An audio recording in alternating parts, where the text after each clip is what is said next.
예배로 나오신 우리 모든 성도님들을 주님의 이름으로 환영하고 축복합니다. 우리 옆에 계시는 분들하고 한번 인사 나누시겠습니다. 사랑합니다. 축복합니다.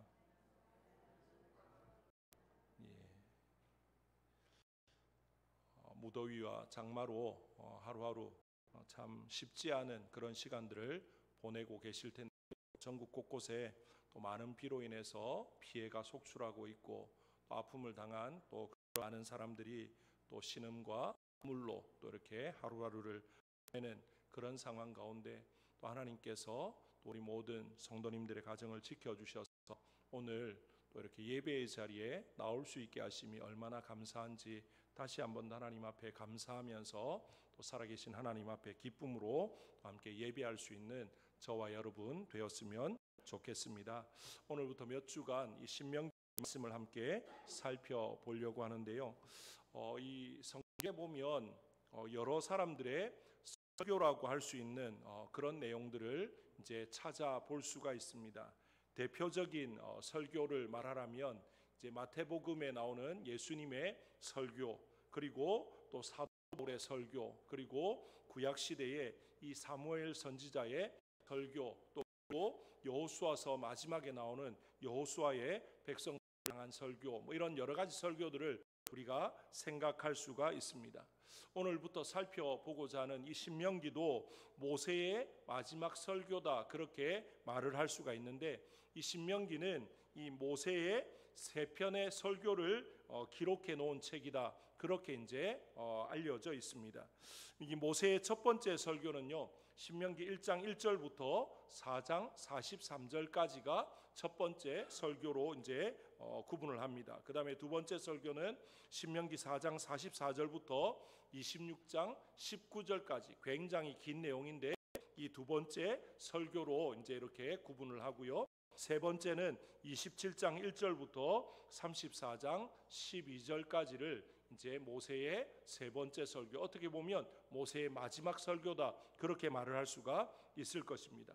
이 모세의 이제 세 편의 설교는, 이제 첫 번째 설교는 역사적인 관점에서 이제 10년의 광야 생활을 되돌아보면서 이제 백성들에게 선포하는 내용이라면, 두 번째 설교는 이 율법적인 관점에서 하나님의 백성들의 도덕적 의무, 그리고 정의로운 사회 법규들을 이 기록된 말씀을 재해석하는, 다시 한 번 더 강해하는 그런 내용이라고 할 수가 있습니다. 그 다음에 마지막 세 번째 설교에서는요, 예언적 관점에서 율법에 대한 순종과 불순종에 따른 이제 하나님 나라 백성들인 이 이스라엘의 미래 역사를 조망하고 있는 그런 내용을 다루고 있다라고 할 수 있습니다. 그런데 이 모세의 세 편의 설교 전체는 출애굽 후에 하나님께서 시내산에서 그들에게 허락하셨던 이 율법의 말씀을 기초하고 있다라는 것입니다. 다시 말하면 이 신명기는 새로운 말씀이 아니라 하나님께서 그들에게 허락하셨던 이 율법에 대한 것을 좀 더 구체적으로 해석하고 있는 그런 내용이다라고 말을 할 수가 있는 거죠. 그래서 신명기라고 하는 이 이름의 한자 뜻은 하나님의 명령을 다시 반복한다라는 의미가 있습니다. 그리고 이 신명기라는 영어 단어의 이제 의미는 두 번째 이제 제2의 율법이다라는 뜻을 가지고 있습니다. 그런데 원래 이 성경 또 이 모세오경의 이제 각 권의 이름은 이 히브리인들은 우리가 아는 것처럼 신명기다, 영어의 뭐 이런 이름으로 것이 아니고, 그 성경에 제일 먼저 나오는 첫 단어를 가지고 그 성경의 이름을 붙였습니다. 이 신명기의 첫 단어, 히브리어의 첫 단어는 엘레하드바림이라고 하는 말인데, 이 말이 뭐냐면 모세가 전한 설교의 말씀이다. 다시 말하면 오늘 1절에 보면 이는 모세가 선포한 말씀이니라, 이 말이 이제 이 신명기의 첫 번째 단어죠. 모세가 선포한 말씀이다. 이게 엘레하드바림이라고 하는 그런 말이라는 거죠. 그러니까 모세가 하나님 나라 백성들의 이제 이스라엘을 향해서 이제 약속의 가나안을 앞두고 그들에게 다시 한번 하나님의 말씀을 이제 해석하면서 강해하는, 강론하는 그런 내용이 이 신명기다, 그렇게 이제 말을 할 수가 있는 것입니다. 우리가 모세 그러면 어떤 인물로 생각합니까? 이 이스라엘 백성을 인도해낸 출애굽의 지도자고 또 광야길을 그들을 인도해 갔던 그런 위대한 지도자로 생각을 하지 않습니까? 위대한 선지자고 지도자였던 이 모세가 지난 광야 40년을 이제 쭉 인도해 오면서 지금 이 모압 평지에서 다시 그 출애굽 2세대를 향해서 하나님이 주셨던 이 율법을 선포하고 있는데, 왜 모세는 하나님의 이 율법의 말씀을 다시 백성들에게 선포하고 있는가? 왜 그 말씀을 다시 설교해야만 했는가? 오늘 말씀을 통해서 한번 살펴보고자 합니다. 오늘 본문 5절에 보시면 모세가 요단 저쪽에서 이 율법을 설명하기 시작하였더라, 그렇게 지금 말하고 있습니다. 여기서 말하는 설명이라고 하는 이 말이 오늘날 우리가 흔히 듣고 사용하는 강해라고 하는 말의 유래다, 이렇게 이제 말을 할 수가 있습니다. 다시 말하면 이 모세가 이 십계명의 말씀을 좀 더 알아듣기 쉽게끔 풀어서 설명을 해준 것이 신명기다, 그렇게 말씀을 할 수가 있는 거죠. 그렇다면 모세가 약속의 땅 가나안을 바라보면서 말씀을 전해야 했던, 다시 전해야 했던 이 몇 가지 이유들을 오늘 말씀을 통해서 한번 살펴가면서 우리의 지난 날들을 돌아보고, 또 우리가 하나님의 말씀을 왜 다시 들어야 되고 그 말씀을 날마다 묵상하고 우리의 마음에 새겨야 되는 이유가 무엇인지 오늘 말씀을 통해서 다시 한번 더 발견하고 우리의 마음에 또 깊이 새길 수 있기를 주님의 이름으로 축복합니다. 먼저는요, 광야의 이 방황의 이유, 지난 광야 40년의 이유를 알려주기 위해서 하나님은 모세를 통해서 선포하게, 말씀을 선포하게 하셨다는 것입니다. 오늘 본문 2절 같이 한번 읽어보겠습니다. 본문 2절입니다. 다 같이 읽습니다. 시작. 호렙산에서 세일산을 지나 가데스 바네아까지 10하룻 길이었더라. 아멘. 무슨 말을 합니까? 지금 이 이스라엘 백성들이 애굽에서 나와서 가나안 땅까지 그냥 헤매지 않고 곧장 가면요, 그렇게 오랜 세월이, 오랜 시간이 걸리지 않는다는 거죠. 성경학자들이 말할 때 아무리 200만 명, 300만 명이나 되는 엄청난 인구가 이동을 한다 하더라도 좀 시간이 걸린다 해도 한두 달이면 충분히 갈 수 있는 그런 여정이다라고 이야기를 합니다. 그런데 그 여정이 지금 몇 년이 걸렸습니까? 40년이 걸렸습니다.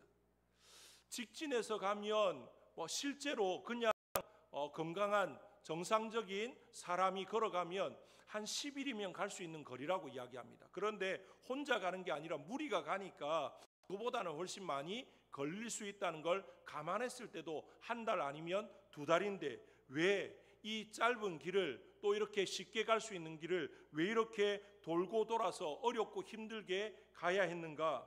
정말로 우리가 다시 한번 이 말씀들을 생각해 보면서 이스라엘 백성들의 잘못이지만 우리에게 혹시나 이런 잘못은 없는지, 이런 연약함이나 부족함이 없는지 한번 살펴보았으면 좋겠습니다.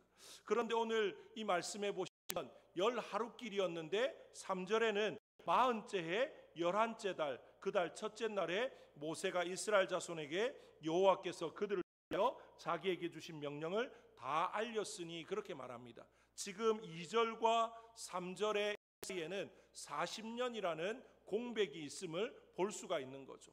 10하룻길 만에 올 수 있었던 그 길인데, 그 가데스 바네아에서 하나님께 불순종하고 하나님의 언약을 믿지 않음으로 다시 광야길을 유리방황하면서 40년 세월을 보내고 이제 40째 해 11째 달, 그 달 첫째 날에 이제 모세가 하나님으로부터 받은 모든 말씀을 이스라엘 백성들에게 알렸다, 그렇게 지금 말하고 있는 거죠.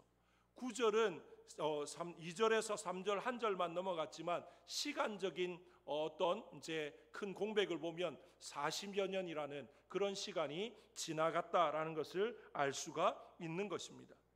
우리가 잘 아는 것처럼 이스라엘 백성들이 가데스 바네아에 도착했을 때 이제 어떤 일이 벌어집니까? 각 지파별로 한 사람씩 12명의 장을 이제 세우지 않습니까? 그리고 그들로 하여금 이 가나안 땅을 40일간 정탐하게 합니다. 정탐하고 돌아와서 백성들 앞에 그 땅에 대해서 보고하는데, 원래 정탐의 목적은 그 땅에 갈 것이냐 말 것이냐를 결정하는 정탐이 아니고 그 땅이 어떤 곳인지를 그냥 보여주는 것입니다. 그런 것이었는데 이제 12명의 정탐꾼이 와서 보고하는데 2명과 10명의 보고가 엇갈립니다. 2명 여호수아와 갈렙은 뭐라고 얘기합니까? 과연 그 땅은 젖과 꿀이 흐르는 땅이다. 정말로 하나님이 우리에게 허락하신 땅이다. 그들은 우리의 밥이니까 우리는 하나님 말씀 믿고 올라가자라고 말한 반면에 10명은 동일하게 젖과 꿀이 흐르는 땅은 맞지만, 그건 인정하지만 그 땅의 거민은 거인들이고 그 땅의 성읍은 견고하고 하늘을 찌를 듯이 정말 높은 성읍들을 가지고 있더라. 우리는 그들 앞에 메뚜기니까 올라가면 다 죽는다. 이 보고가 완전히 상반되지 않습니까? 그런데 백성들은 누구의 말을 듣습니까?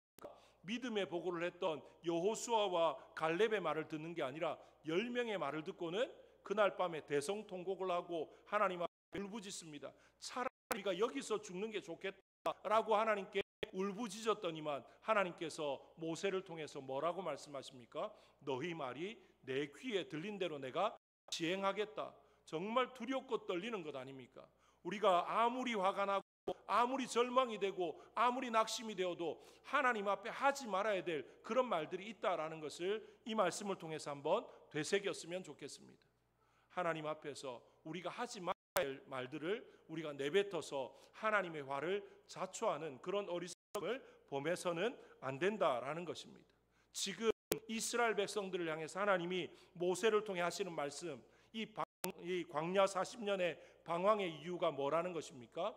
하나님의 약속에 대한, 이 약속의 말씀에 대한 불순종, 불신앙, 이 모든 것들이 이스라엘 백성들이 지난 광야 40년의 이 유리방황의 이유였다. 그렇게 지금 말하고 있습니다.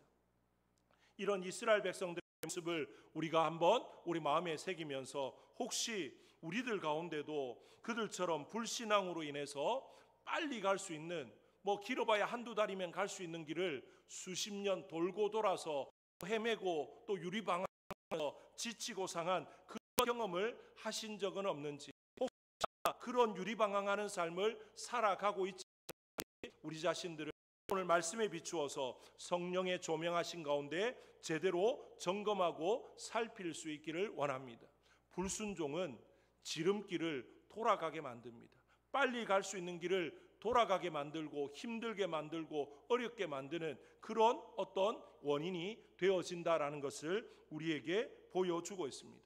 그런데 놀랍게도 하나님은 그 불순종으로 인해서 그들이 40년 광야길을 유리방황했지만 그것마저도 하나님은 바꿔서 선이 되게 하시고 하나님의 놀라운 역사를, 또 하나님의 계획을 그들 가운데 이루시고 또 그들을 다듬어 가시는 그런 훈련의 장으로 사용하셨다라는 것입니다.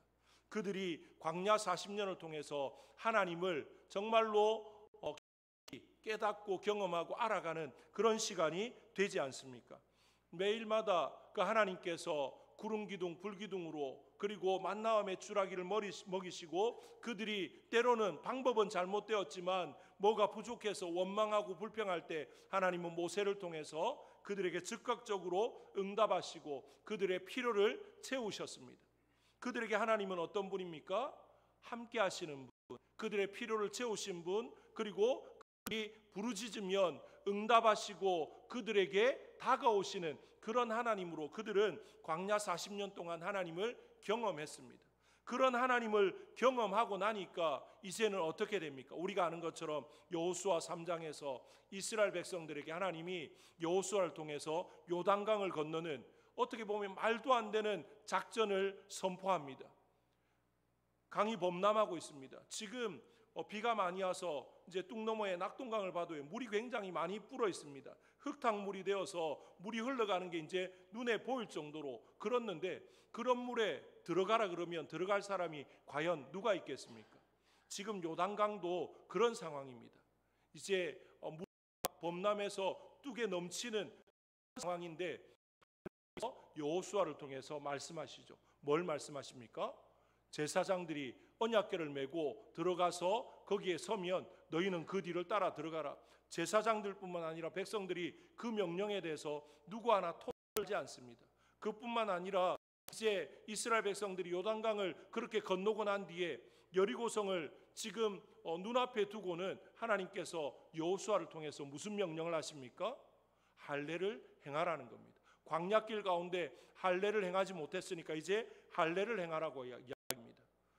할례를 행한다는 건 어떻게 보면 지금 전쟁을 앞두고 있는데 장정들이 다 할례를 행하면 어떻게 됩니까? 전투력이 완전히 그냥 바닥으로 떨어집니다. 그런 상황인데 누구 하나 그 하나님의 명령에 왜 이런 명령을 내립니까? 이건 부당합니다. 상식적이지 않습니다. 따지거나 대드는 사람이 없습니다. 왜 그렇습니까? 지난 40년 그들이 광야길을 지나면서 그 하나님이 어떤 분인지 그들이 몸으로 그들의 삶으로 깊이 경험하고 깨닫고 알았기 때문에 이 모든 것들이 가능해졌다라는 것입니다. 정말 하나님은 그들의 불순종의 결과로 40년이라는 어떻게 보면 한두 달 갈 수 있는 길을 몇 배로 몇십 배로 더 많아진 그런 기간 가운데 그들을 충분히 훈련하시고 다듬으시고 하나님의 백성답게 만들어 가시는 그런 귀한 시간으로 사용하셨다라는 거죠. 그걸 지금 모세를 통해서 하나님이 말씀하고 있는 것입니다. 이 모세를 통해서 하나님이 다시 한번 말씀을 선포하게 하신 이유 첫 번째가 이 광야 40년 방황의 이유에 대한 그런 것이고요. 그 다음에 두 번째가 뭐냐면 이미 시작된 이 승리를 이 약속의 땅 가나안까지 지속해서 나아가게 하기 위해서 하나님은 모세를 통해서 말씀하게 하셨다라는 것입니다. 이스라엘 백성들은요 광야에서 크고 작은 전쟁들을 겪었습니다. 그러면서 여기까지 행군을 지속해 왔다 그렇게 말을 할 수가 있지 않습니까? 그런데 약속의 땅으로 들어가기 직전 전쟁에서 하나님 이스라엘 백성들에게 아주 의미 있는 승리를 이제 허락하셨습니다. 오늘 본문 4절 같이 한번 읽어보겠습니다. 본문 4절입니다. 다 같이 읽습니다. 시작. 그때는 모세가 헤스본에 거주하는 아모리 왕 시온을 쳐 죽이고 에드레이에서 아스다롯에 거주하는 바산 왕 옥을 쳐 죽인 후라. 지금 이스라엘 모세로부터 이 말씀을 다시 선포하게 하신 그러니까 하나님의 말씀을 듣기 전에 있었던 사건이 뭐라는 걸까? 이 오늘 말씀에 보면 아모리 왕 시혼과 바산 왕 옥을 물리쳐서 승리하게 하신 승리를 경험한 직후입니다. 지금 이스라엘 백성들은요 이 가나안 땅에 들어가면 더 많은 전쟁을 치러야 됩니다. 하나님이 인도해 드리시지만 결국에는 그 땅을 정복하고 그 땅을 그들이 이제 하나님의 나라로 세워가는 그런 이제 땅으로 삼겠지만 그들이 이스라엘 백성들이 들어간다고 그냥 순순히 물러나지 않는 거죠. 싸워서 이겨야 됩니다. 그 땅을 정복해야 됩니다. 그 땅을 전쟁을 통해서 이제 그들이 이제 자신의 것으로 만들어 가야 되는데 그런 큰 전쟁, 수많은 전쟁을 앞에 두고 이제 이 모압 평지에 오기 전에 이 아모리 왕 시온과 바산 왕 옥과의 전쟁에서 하나님이 승리하게 하신 것은 어떤 의미가 있습니까? 이 전쟁을 통해서 승리하게 하신 하나님이 이후에 이 약속의 땅 가나안에서 싸워야 될 모든 싸움에서도 승리를 허락하실 것이다. 그걸 이제 보여주기 위해서 하나님은 승리를 맛보게 하셨다라는 거죠. 지금 이스라엘 백성들에게는 어떻게 보면 이 승리는 굉장히 소중한 승리다 그렇게 말을 할 수가 있는 거죠. 하나님 나라 백성들의 이 승리의 자존감을 높이기 위한 그런 발판이 되었다 그렇게 말을 할 수가 있는 것입니다. 우리가 살아가면서 우리 주변에 대체적으로 어떤 일에 실패를 자주 경험하는 사람들은요 그 실패를 딛고 일어서려고 하지만 또 어떤 일을 하면 또 실패하는 경우들을 참 많이 볼 수가 있습니다. 왜냐하면 이 실패한 사람들이 이제 자신은 또 그걸 극복해 보려고 이런저런 또 애를 쓰고 또 노력을 하지만 그 실패로 인해서 또 비슷한 일에 도전했다가 또 실패를 경험하는 그런 경우들을 참 많이 보지 않습니까? 승리를 경험하고 다시 더 큰 승리에 어떤 한 걸음 다가가는 그 그런 걸 하기 위해서는 실패가 아니라 작은 것이라도 승리하는 그런 경험들이 굉장히 중요하다라는 것을 우리에게 보여주는 것입니다. 지금 이스라엘 백성들은 어떻게 보면 아모리 왕 시온이나 바산 왕 옥은 이 가나안 땅 이 족속들에 비하면 아주 작은 그런 족속이라고 말할 수 있습니다. 그럼에도 불구하고 이 승리를 통해서 그들이 기대하고 소망하는 것은 하나님께서 앞으로의 모든 전쟁, 모든 싸움에서 우리와 함께 하셔서 승리하게 하실 것이다. 하나님은 우리의 승리의 하나님, 그걸 이제 경험하게 하는 아주 중요한 첫 단추가 되었다, 그렇게 말할 수 있습니다. 만약에 이 전쟁이 아모리 왕 시온이나 바산 왕 옥과의 전쟁이 가나안 땅을 이제 들어가기 직전이 아니라 수년 전 또는 한 십수년 전 이래 버리면 이스라엘 백성들이 어떻겠습니까? 그냥 옛날 일로 까맣게 잊어버리고 그냥 옛날에 그랬구나 그냥 그러고 실감이 나지 않을 수 있습니다. 그런데 지금 당장 모압 평지에 오기 직전에 이제 가나안 땅을 정복해서 이제 들어가기 위해 요단강을 건너는 그 상황 직전에 길어봐야 수개월 아니면 수주 정도 전에 이런 일들을 겪은 것입니다. 그러니까 그에게는 아직까지 생생합니다. 하나님이 우리에게 승리를 허락하셨다는 그런 감동이나 그 기쁨과 모든 것들이 아직도 가시지 않은 그런 상황. 그때 하나님은 모세를 통해서 뭐라고 말씀하십니까? 하나님이 이런 주신 것은 너희와 함께 하셔서 이 약속의 땅 가나안을 너희에게 허락하시고 또 그 가나안 땅을 정복해가는 이 모든 전쟁에서 너희와 변함없이 함께 하시고 승리로 인도하실 것이다. 승리의 하나님을 믿고 의지하라, 그렇게 지금 말씀하고 있는 것입니다. 지금 요르단 국가가 있는 이 요단 동편에서 요단강을 건너 약속의 땅으로 들어가기 직전에 놓인 이 이스라엘 백성들, 그들에게 이 작은 두 족속과의 전쟁은 별 볼 일 없는 전쟁, 그냥 잊어버릴 수 있는 그런 전쟁이 아니었다라는 것입니다. 그들의 자존감을 높이고 하나님에 대한 분명한 신뢰와 믿음을 가지고 또 하나님을 의지하며 나아가게 하는 그런 중요한 전쟁이었다라는 것입니다. 그 전쟁을 발판 삼아서 하나님을 믿고 의지함으로 앞으로 더 크고 두려운 전쟁도 능히 감당해 나아갈 수 있게 되었다라는 것이죠. 우리도 마찬가지입니다. 우리가 어렵고 힘들 때 우리가 뭘 떠올립니까? 지난날 우리에게 베풀어 주셨던 그 하나님의 은혜, 우리를 향한 사랑, 하나님의 긍휼을 떠올리면 우리도 모르는 사이에 그 하나님께서 지금도 살아 역사하시고 나와 함께 하심으로 우리를 능히 승리하게 하실 것을, 또 일어서게 하실 것을 다시 한 번 더 믿고 또 힘을 내고 또 일어설 수 있지 않습니까? 그렇기 때문에 지난날의 은혜, 지난날의 승리의 경험, 하나님의 놀라운 사랑과 이 모든 것들을 경험한 것은 아무 의미가 없는 것이 아니라, 별 볼 일 없는 것이 아니라 우리의 앞으로의 행진, 앞으로의 진행에 굉장히 중요한 의미를 제공하는 것이다 라는 거죠. 그런 의미에서 지금 하나님은 모세를 통해서 말씀하고 계신다라는 것입니다. 그 다음에 세 번째로 우리가 살펴볼 것은 하나님 나라 백성들의 이 승리의 방편은 다른 어떤 것이 아니라 하나님의 말씀에 순종하는 것임을 가르치기 위해서 하나님은 모세를 통해서 또 이 말씀을 선포하게 하셨다는 것입니다. 오늘 본문 5절 같이 한번 읽어보겠습니다. 5절 말씀입니다. 다 같이 읽습니다. 시작. 모세가 요단 저쪽 모압 땅에서 이 율법을 설명하기 시작하였더라. 일러스되. 예, 아멘.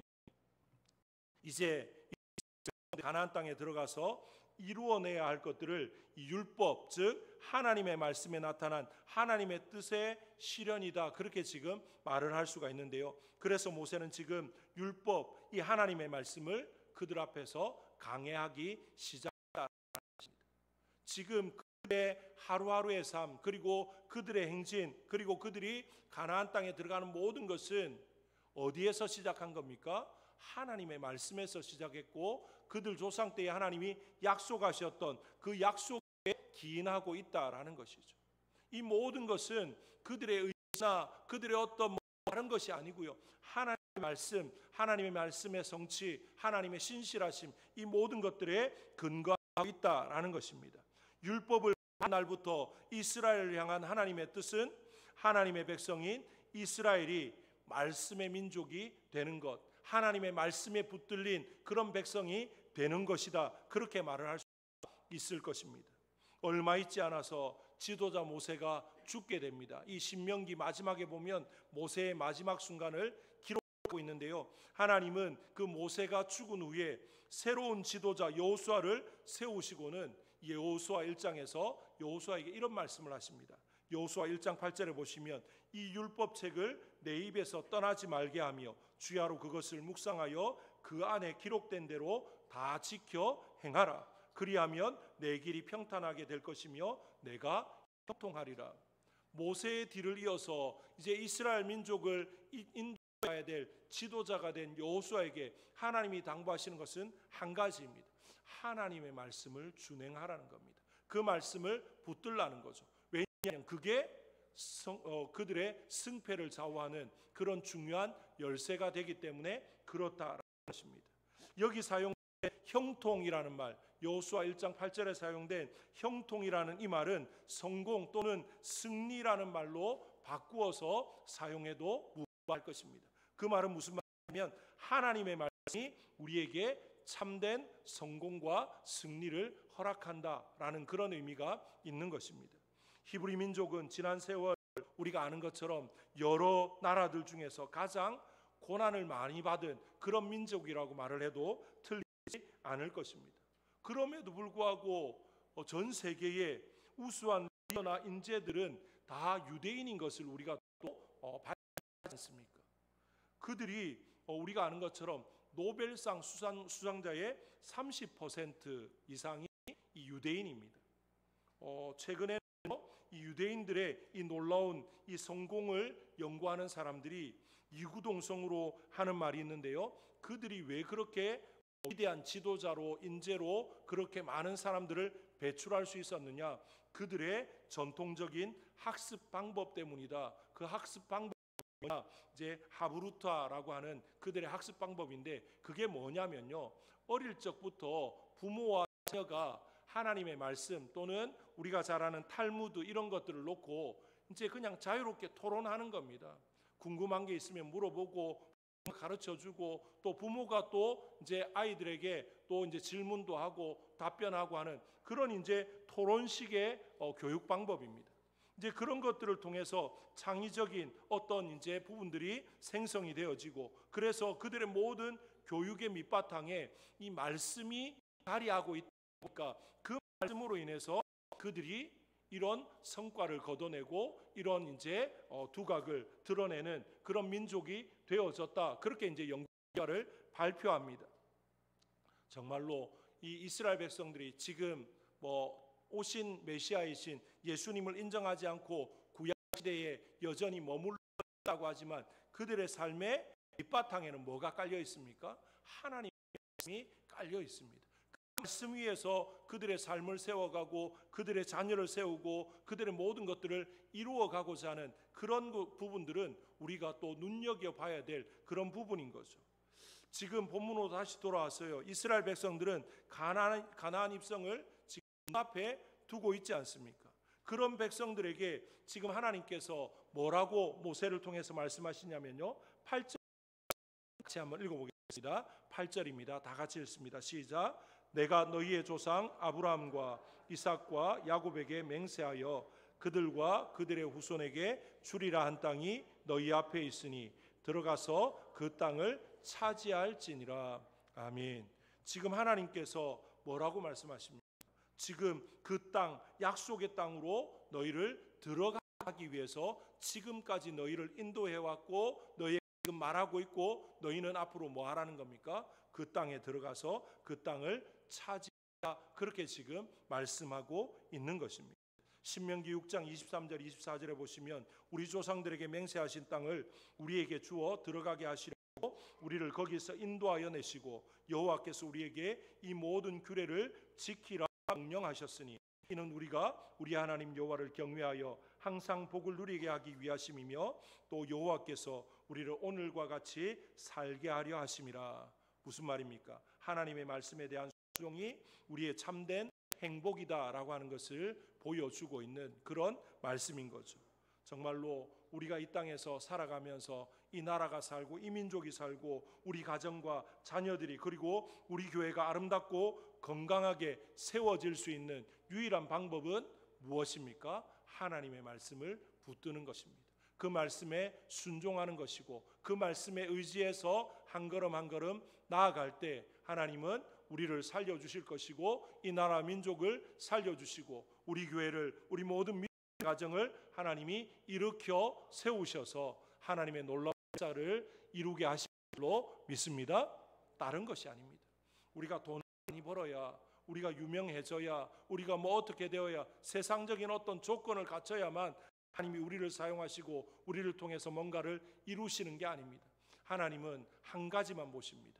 우리가 얼마나 하나님의 말씀을 제대로 붙드느냐. 그 하나님의 말씀을 붙들고 그 말씀에 순종해서 살아가려고 몸부림치고 힘쓰고 애쓰느냐. 그 한 가지를 바라보시는 거죠. 그것만 충족되어지면 하나님은 우리에게 부족한 모든 것들은 하나님이 능히 다 채우십니다. 우리가 무지해도 우리가 뭔가 가진 게 없어도 하나님은 무한하시지 않습니까? 하나님을 능가할 존재가 누가 있습니까? 우리에게 지혜를 하십니다. 우리에게 필요한 모든 물질과 모든 힘과 능력을 공급하셔서라도 하나님은 우리를 통해 일하실 것입니다. 우리가 뭐만 하면 하나님의 말씀을 붙들기만 하면. 지금 하나님께서 이스라엘 백성에게 모세를 통해서 말씀하신 것은 다른 이유인 것 같아도 한 가지입니다. 너희가 말씀에 순종하지 않아서 유리방황했고 그래서 지난 40년 그 말씀에 순종하는 훈련을 통해서 너희가 하나님의 백성 되도록 내가 이 시간들을 사용했고 결국에는 그 말씀을 이루기 위해서 지금 너희가 여기에 서 있고 이제 그 말씀대로 한 걸음 한 걸음 전진해 나가면 뭐 하게 된다는 겁니까? 이 가나안 땅, 약속의 땅을 정복하게 될 것이다. 차지하게 될 것이다. 하나님이 지금 말씀하고 있습니다. 이 말씀은 수천 년 전에 이스라엘 백성들만을 향한 말씀이 아니라 오늘 이 시대를 살아가는 우리에게도 해당되는 그런 말씀인 줄로 믿습니다. 우리 앞에 하나님이 허락하신 이 넓은 세상이 정말로 할 일 많은 이 모든 것들이 놓여 있습니다. 이 모든 것 가운데 하나님의 영광을 드러내고 구원 역사를 이루고 하나님 나라를 세워가는 이 모든 일은 하나님의 말씀을 붙드는 그 한 사람을 통해서 그 한 교회를 통해서 하나님은 이루어 가실 줄로 믿습니다. 그 교회와 그 한 사람이 바로 우리 교회, 우리 모든 성도님들이 되어지시기를 주님의 이름으로 축복합니다. 우리 시간